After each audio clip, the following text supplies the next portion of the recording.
The series goes down to the decider. Here's the big strike, and Pakistan win this quite comprehensively. Pakistan hit back in style to level it 1-1. Salman Mirza lit it up early with the new ball. Oh, he's cleaned him up! What a dream start from Salman Mirza! And Fahim Ashraf finished the job with 4. And it's gone to begging again by that man. Sam Ayub's unbeaten 71 led the charge as Pakistan leveled the series in style. Oh! Is that a Sam Ayub no-look shot? Now one final battle to write the ending. Welcome back at Gaddafi Stadium, Lahore. We are here for the third and the final T20 International. It's the Bank Al Falah presents KFC T20 series between Pakistan and South Africa.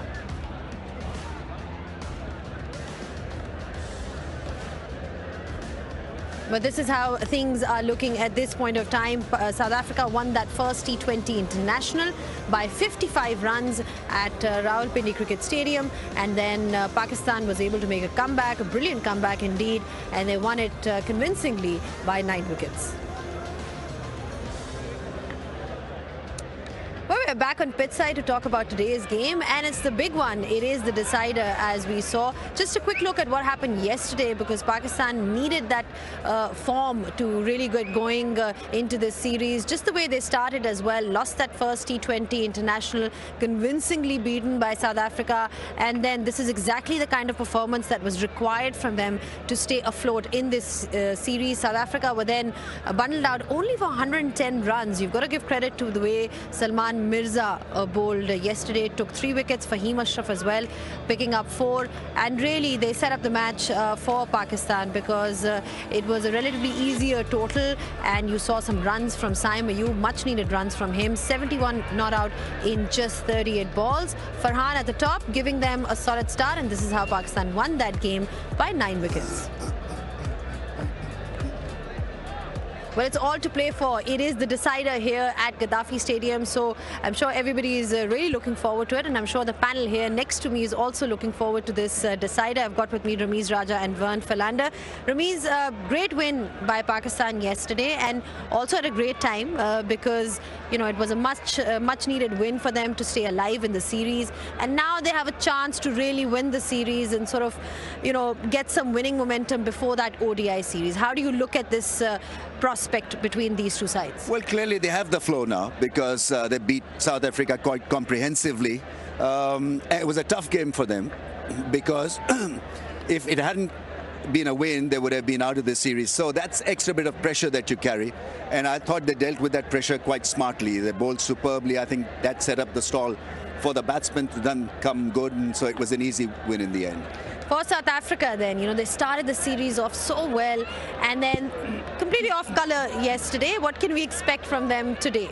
Yeah, I'm certainly looking forward to this contest this evening. I think the first T20, of course, South Africa dominating that match, but Pakistan got asked to come back in the series, of course, and like they say, top students always come back with better answers. So I'd expect South Africa to have taken a great deal of learning last night from the Pakistan bowlers, how they operated on this surface. It's completely, you know, different to what we've seen, obviously, up at Rawalpindi. But I do feel that they're a quick learning side, and I do feel they'll bounce back this evening. Absolutely. They are a side that one can obviously not overlook at all, Ramiz, when you look at them as a challenge, despite the fact that it is their not their first string team. You know, just a quick you know, look on what the total and everything should be, because we looked at the toss. If you win the toss, are you batting first or are you bowling first? I'll do the same if I was Pakistan, because it's a good run chasing score, outfield and pitch. So you win the toss and you once again bowl first. Bowl first. You heard it from Ramiz yesterday as well, that if you do win the toss, you decide to field first. There was a bit of a dew around as well yesterday. So let's see what happens, because we are ready with the all-important toss here. It's going to be a packed house. Ruj Mumtaz is out there with the 2 captains, followed by the pitch report. The series level 1 apiece, and the 2 teams set to lock horns for the ultimate decider in the 3-match series. While all important personnel are down here in the middle, Salman Ali Agha for Pakistan, Donovan Ferreira for South Africa, and Ranjan Madugale alongside to make sure everyone behaves themselves. Right then, Salman, here we go. Tails is the call. Tails is the call. It is heads. Why Donovan has just turned his back is because now the coin has landed in the favor of Pakistan. 3 in a row now. Then Salman, what are you going to do and why? Well, it's actually 5-0 because we have won two toss-in test matches as well. So yeah, we're bowling first, and nothing like new. There is quite a few due at later part in the second inning, so just wanted to capitalize on that. You're bowling first, obviously, and the bowling group came fantastically well. Did the basics right, and there was a lot of change of paces. How quickly did they adapt, and would their plans be similar than tonight? I think that was a key for us in the second game. We didn't assess the condition really well in first T20, but in the second T20 we were very, very good with that. After first over, I think we knew what we need to do, and the bowlers did a great job. The batting group as well coming good, and it was the power play that you led well with ball and bat. How much confidence does that give Saim and the rest of the batters in this final decider? Yeah, we batted really well. It was a complete game the night, but yeah, we just want to keep repeating the performances we did yesterday. But yeah, we batted really well as well. Power play was really, really good. If you score like 50 odd for no loss in power play, you most of the time ended up winning most of the games. Any changes to the side? Yeah, we have 2 changes. Ibrar and Naseem are resting, and Shaheen is playing, and Usman Tariq is making his T20 debut. Brilliant, then Salman, go well then. Thank you. Good luck, brother. All right, Donovan, once again on the receiving end of the coin toss, but a game that you'd want to forget and come back better than for this decider. Yeah, I think obviously it's important for us to just start well with the bat. The coin toss only starts the game, but yeah, it obviously hasn't fallen in our favour again, but that can't set the tone for the match.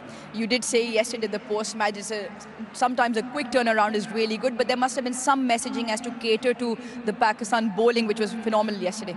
Yeah, I think it's more based on the surface. I think we've got some game plans in place, and hopefully we can pull that off tonight.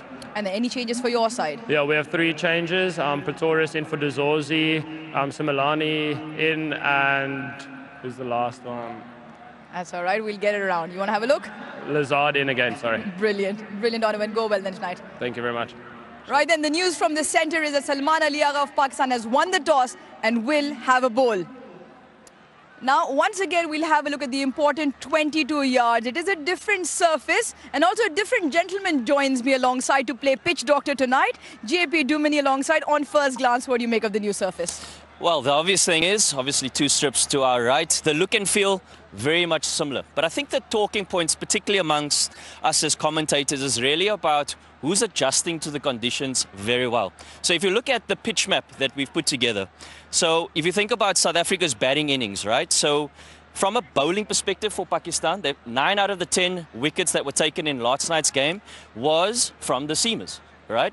So if you think back to the very first T20, South Africa were exceptional with a very simple game plan of hitting top of off stump, and they were exceptional with that. But in terms of last night's game, change of pace was very effective. And we see 4 out of the 6 off-pace deliveries being very effective, particularly on the shorter side of things. Now, it's a quick turnaround for South Africa. All right, from a batting perspective, I just want to take a quick look here from the crease. From a batting perspective, what are the options that we're going to see different from South African point of view? We heard Ferreira speak about the fact that game plans are in place, but more importantly, what are the options? We can use the crease laterally, possibly go deep in our crease to give ourselves a little bit more time. Can we advance down the wicket as well, possibly to get to the pitch of the ball? I think these are the options that they will be thinking about. There are a few questions that they need to answer in very short succession. Are they going to be able to have the answers to make sure they can execute here tonight? Right then, JP, pitch doctor tonight has given you everything you need to know, but in a final, runs on the board will matter.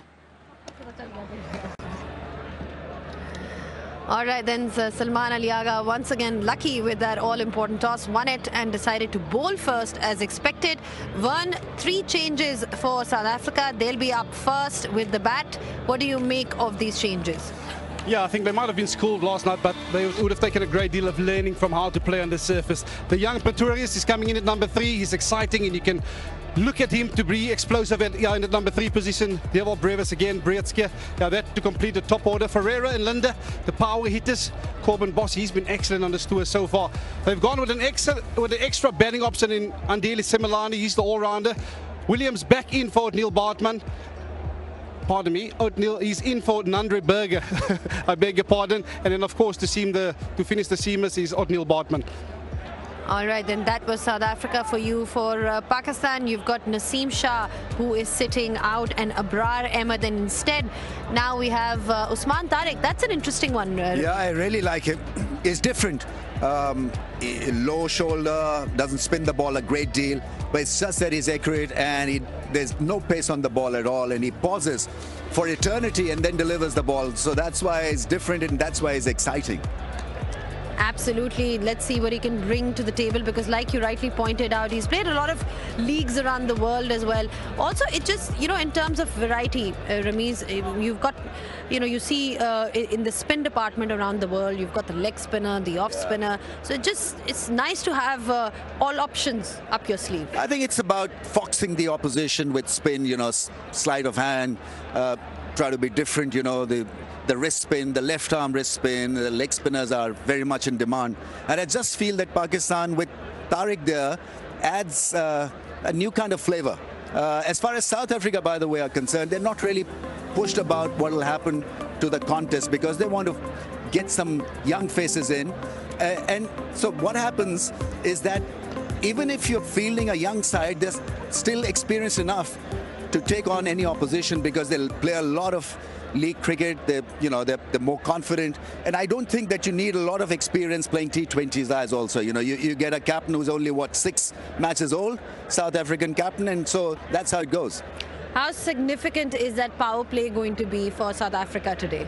Yeah, I think the key word for me is balance. I think both these teams have been blown out in their respective losses, and the takeaway point for both these teams will be the importance of that power play. I think both those teams lost 3 wickets in that power play, and once you lose 3 wickets in the power play, you're always going to be behind the 8 ball. So for me, at the end of the day, you want to make sure that you start well with bat in hand. Of course, give yourself a bit of time up front. I think the first 2 overs you can really give yourself a little bit of time, because as bowlers as well, once batters are in overs number 3, 4, 5 and 6, it almost becomes free at every ball. So afford yourself the opportunity of getting used to the pace, the bounce of the surface, look at the amount of swing that's on offer, and then try and transverse the pressure back onto the bowling opposition side. And Salman Mirza was one guy yesterday who did so well in that aspect. When you talk about the bowling, got the ball to swing as well. We talk about him and many other things as well, but it's time for a short breather. See you just in a bit.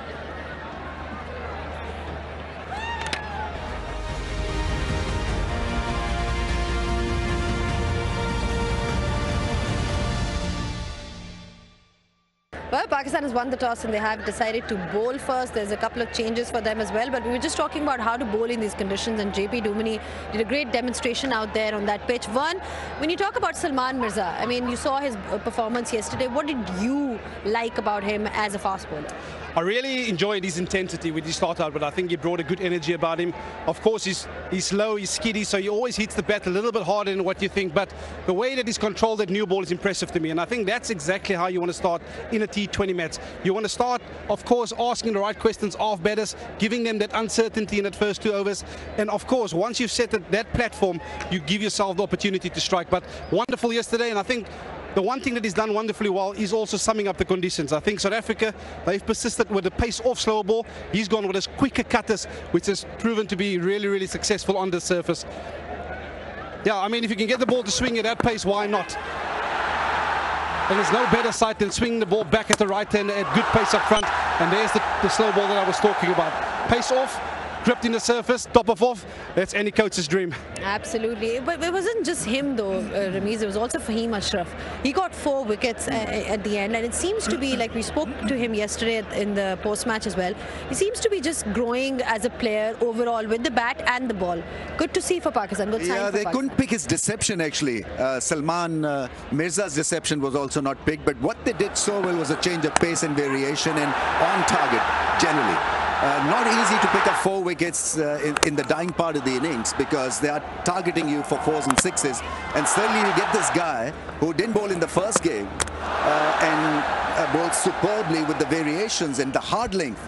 I think that is where he was different also. Why are you smiling, Vern? Is it because of Fahim not being utilised in the first game? 100%. I think I actually find it quite amazing because he has the knack of picking up wickets. If we look back at it, first T20 international, it was the seamers that proven to be, the tougher, obviously, out of the bowlers to face and obviously get away. So really surprised that he hasn't bowled an over, but what a comeback. And I think we're going to see a lot more of him this evening. Also a great comeback with the bat by M2R1U, and much needed as well. We've seen him Thank now God in for that. We've seen him in that all-rounder form now where he's being utilised with the ball. But just for him, on a personal level, Ramiz, how important was it to get these runs? Very important because he's got plenty of talent. I mean, there's no question about his class in T20Is. I mean, he can play those audacious shots. I think at times, if your role becomes an all-rounder's role, it can get a little, you get a muddled thinking when you go out there to bat because you can't place yourself properly. Suddenly, there's extra pressure to bowl well, you're out of touch, and so that can play heavily on your mind also. But he's got to get used to this new all-rounder's role, and he's got to give himself time at the crease. It's so important for him to just see the ball for about over and a half because he can recover the scoring chart or the scoring rate with the way he bats. How important is that then, Vern, having clarity with regards to your role as a player? I think of utmost importance. The one thing that I actually enjoyed about seeing him at first T20I, I know a lot of people has criticised him for his scoring tempo, but he's afforded himself a little bit of time at the crease, and that you can't buy over the counter. Getting time out in the middle, gaining some confidence, and you could see last night he really went out and expressed himself. So of paramount importance that a young player like that do get time out in the middle. But again, to answer your question, to have the clarity in mind, the shot selections come to mind, and he was clear on every single stroke he played last night. Also the significance of the power play in T20s. We're seeing pretty much a lot happens there, and then it sort of determines the course of the game. How important is it for Pakistan today to really sort of bowl well in those overs? Yeah, I mean, it's important that they continue from where they left with the ball. And also, if, say, South Africa gets 170, how will then they tackle that 170s? Because 110 to get, there's clarity, even if you don't really get those 4s and 6s, you're going to win this. And so you can up the tempo anytime. But when you're down chasing 170 and if you lose a couple of wickets, then there's a problem in this batting lineup. So Pakistan need to have clear thinking. Who are your match winners? Who can do the deal? We have not talked about Babar Azam. He's now the highest run getter for you in T20I. So I feel that he'll have the flow now with that confidence that he's now at the top of the ladder. And you need a technician. You need a guy who's steady on a tough pitch who can play properly. Absolutely. You said we haven't spoken about Babar Azam. This crowd here has been talking just about him. I've never seen the crowd get so excited at a fall of a Pakistani wicket because they want to welcome Babar Azam. It's insane, really. The kind of support that he has, it's quite incredible to have that kind of fandom, actually, when we talk about Babar. But just, what you made of his 11 run, it was 11 not out. The important thing is that he needs to carry on. For a player like him, how important is that? Quick one. Yeah, I think we need to appreciate the longevity of careers like Babar. I think he's gone and he's established a name for himself, and that's why you get crowds coming in and watching players of his stature. So, again, wonderfully well done to him, and hopefully we can see a lot more of him in the future. All right, then, we are ready now with all the action. The crowd is building up nicely. See you guys after the short break.